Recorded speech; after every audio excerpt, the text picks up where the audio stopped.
Morning, everyone. It's RJ here. I finally get to broadcast out of the mobile studio today as well. Joining the team, getting coordinated. I think we're a little off on our usual schedule, but we'll jump straight into some things and hopefully get you some good content for today. So, I wanted to share with everybody kind of an interesting analogy I had to use with a patient in the clinic yesterday during post BPPV treatment. It's not something that I love to see when it happens, but it does happen often enough that I think it's a good tool to have in your tool belt for when you gotta chat with a patient about how things can feel a little bit different. Good morning, Allie.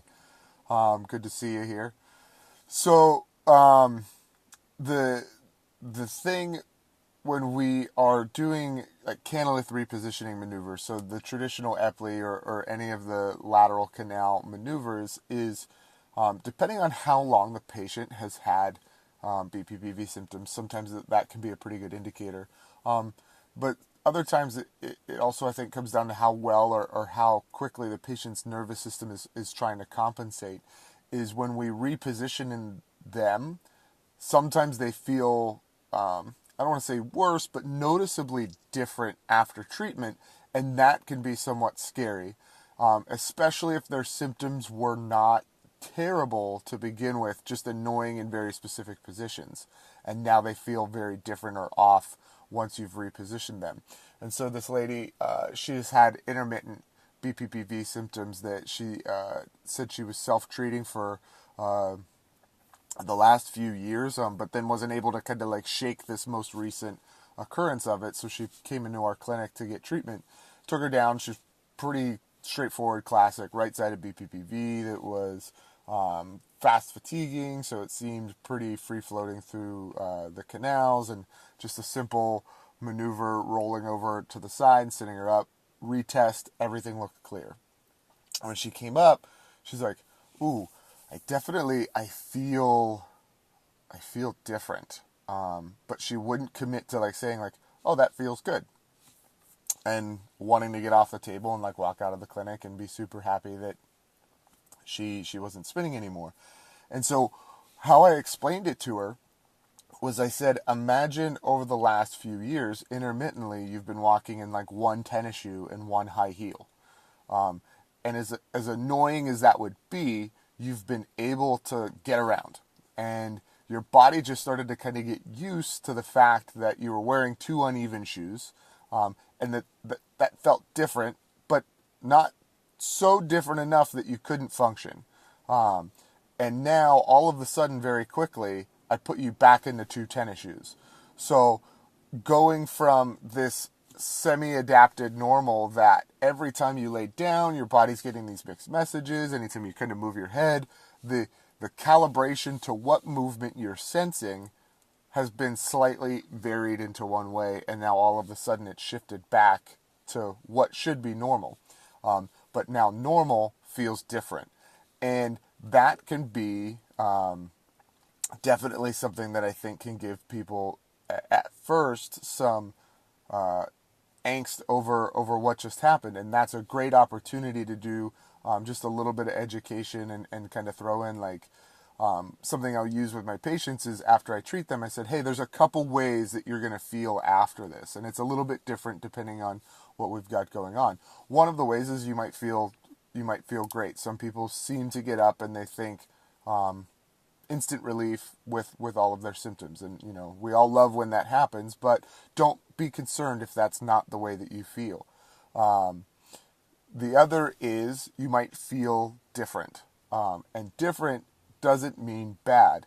Different means, hey, you've been treated. Your body kind of has to get reacclimated to what's going on. It may take a few hours to the next few days for kind of you to get your bearings again, because your nervous system has to kind of retune and recalibrate. And that's a great opportunity to kind of also open the door that the patient may need further fine tuning depending on what other problems they have going on behind the BPPV.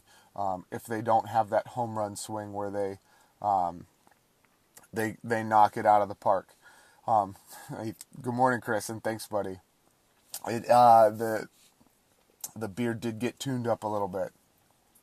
So the last thing that I also tell patients is they're going to feel either no real change if the maneuver didn't take quite all the way that we like. Maybe we have some sticky debris and it just really didn't make the turn, and they're going to still feel their persistent symptoms.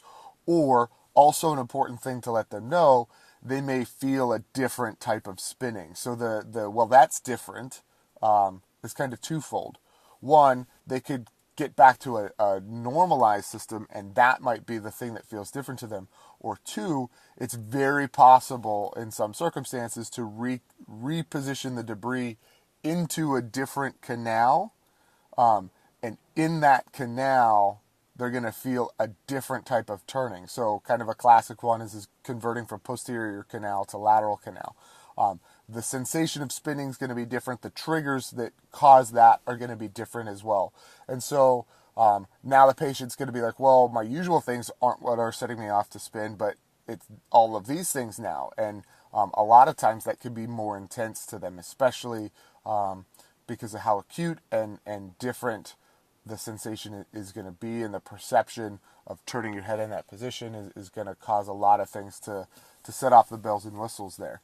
So it's a great opportunity to be upfront with the patient before you do any of these treatments to say, hey, there's a couple different ways that this could go, and here's what they are.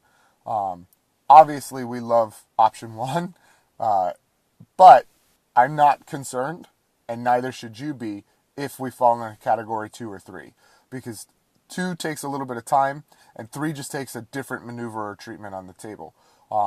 And we could do those, and we'll get you on your way out of here feeling good.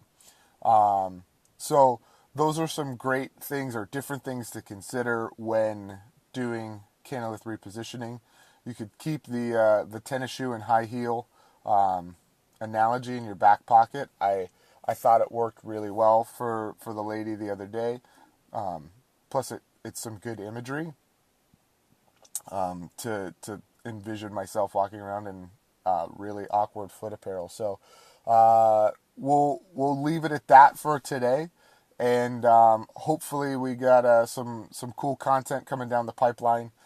Definitely excited to be getting ever closer to our Portland Dizziness course, kicking off at the very, very beginning of September. So it is literally September 1st.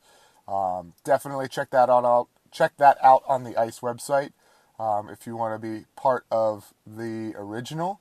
And then we've got some more stuff good coming behind that from the dizziness standpoint. Great to see all of you guys this morning. Looking forward to getting back after it with the ICE team here over the next few weeks, and we'll have a cool episode for you in, I think it's probably 3 weeks, but maybe sooner. We'll talk soon, and have a great Thursday in clinic. See you guys.